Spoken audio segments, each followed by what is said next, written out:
സ്വഹാബാക്കളോട് അത്രയും ദേഷ്യം വെച്ച് പുലർത്തുന്ന ഒരു വിഭാഗം, ആ വിഭാഗത്തെ അള്ളാഹു സഹായിക്കുമെന്ന് നമ്മൾ വിശ്വസിക്കുകയാണ് എങ്കിൽ നമ്മൾ മനസ്സിലാക്കേണ്ടത് നമ്മെക്കാളും വലിയ വിഡ്ഢികൾ ലോകത്ത് ആരുമില്ല എന്നുള്ളതാണ്. റസൂലിന്റെ മേലുള്ള സ്വലാത്ത്, എന്നിട്ടോ വഅല ആലിഹി, റസൂലിന്റെ കുടുംബത്തിന്റെ മേലുള്ള സ്വലാത്ത്, വസഹ്ബിഹി, റസൂലിന്റെ കൂടെ കൂടിയ ആളുകൾ, വസഹ്ബിഹി വസല്ലം, റസൂൽ അള്ളാഹുവിന്റെ അടുക്കലുള്ള സമാധാനം ഉണ്ടാകട്ടെ.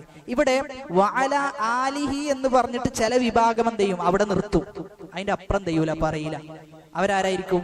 റസൂലിന്റെ സഹാബാക്കളോട് ദേഷ്യമുള്ള റാഫിലാക്കളാണ്, ഷിയാക്കളാണ്. ഷിയാക്കളുടെ വിഭാഗത്തിൽപ്പെട്ട റാഫിലിയാക്കൾ എന്ന് പറയുന്ന വളരെ പിഴച്ച ആശയങ്ങൾ ഉൾക്കൊള്ളുന്ന ഷിയത്തിന്റെ കക്ഷികളാണ് ആര്? റാഫിലിയാക്കൾ എന്ന വിഭാഗം. അവരുടെ ഒരു പണ്ഡിതനെ എഴുതി വെക്കുന്നത്, കാരണം അവരെ സംബന്ധിച്ചിടത്തോളം അതായത് വിരലിലെണ്ണാവുന്ന സഹാബാക്കൾ ഒഴികെ എല്ലാ സഹാബാക്കളും കാഫിറുകളാണ്. നഊദുബില്ലാ, എല്ലാ സഹാബാക്കളെയും അവർ അവിശ്വാസികളായിട്ടാണ് കാണുന്നത്. അവരുടെ പുസ്തകത്തിൽ അവർ എഴുതി വെച്ചത് ഖുറൈശികളുടെ 2 വിഗ്രഹങ്ങളെ റബ്ബേ നീ അവരെ ശപിക്കണേ എന്ന് പ്രാർത്ഥിക്കാൻ. ഖുറൈശികളുടെ 2 വിഗ്രഹങ്ങൾ എന്ന് ഇവർ ഉദ്ദേശിക്കുന്നത് ആരെയാണ്? അബൂബക്കർ ഉമർ റളിയല്ലാഹു അൻഹുമാ. അവർ എഴുതി വെച്ച വിഷയമാണ്. റാഫിലിയാക്കളാണെന്ന് ഈ വിഷയത്തിൽ റാഫിലിയാക്കളെ കുറിച്ച് പണ്ഡിതന്മാർ പറയുന്നത് അവർ അവിശ്വാസികളാണെന്നാണ്. അവർ അവിശ്വാസികളാണ് എന്നാണ്. കാരണം നമ്മുടെ ഉമ്മയായ ആയിഷ റളിയല്ലാഹു അൻഹയെ വ്യഭിചാരത്തിന്റെ ആളാണ് എന്ന് വിശേഷിപ്പിച്ചവരാണ് ആര്?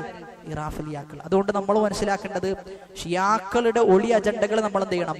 നമ്മൾ കൃത്യമായി മനസ്സിലാക്കിയിരിക്കണം. അവരെ ഒരു നിലക്കും നമ്മൾ സപ്പോർട്ട് ചെയ്യുന്ന, സഹായിക്കുന്ന വാക്കുകൊണ്ടോ പ്രവൃത്തി കൊണ്ടോ നമ്മൾ ഒരു നിലക്കും നമുക്ക് എന്ത് ചെയ്യാൻ പറ്റൂല, നമ്മോട് അടുപ്പിക്കാൻ പറ്റൂല എന്നുള്ളതാണ്.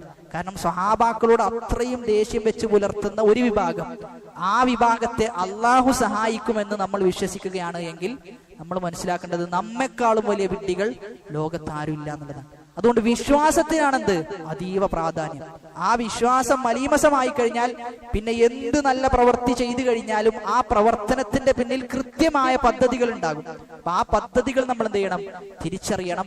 ഷിയാക്കളുടെ ഒളി അജണ്ടകളിൽ അവരെ സ്നേഹിക്കുന്ന ഒരവസ്ഥയിലേക്ക് നമ്മൾ എന്ത് ചെയ്യാൻ പാടില്ല? എത്തിപ്പെടാൻ പാടില്ല.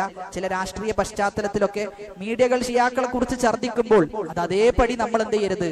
നമ്മൾ കേട്ട് വിശ്വസിക്കുന്ന അവസ്ഥ ഉണ്ടാകരുത്. ഒരു മുസ്ലിമിനെ സംബന്ധിച്ചിടത്തോളം കൃത്യമായ നിലപാട് എന്ത് ചെയ്യണം? അവന് ദീനീപരമായ വിഷയത്തിൽ ഉണ്ടാകേണ്ടതുണ്ട്. കൃത്യമായ നിലപാട് നമ്മൾ സ്വീകരിക്കേണ്ടതുണ്ട് എന്നാണ് ആ വിഷയത്തിൽ പ്രത്യേകമായി ഉണർത്താനുള്ളത്.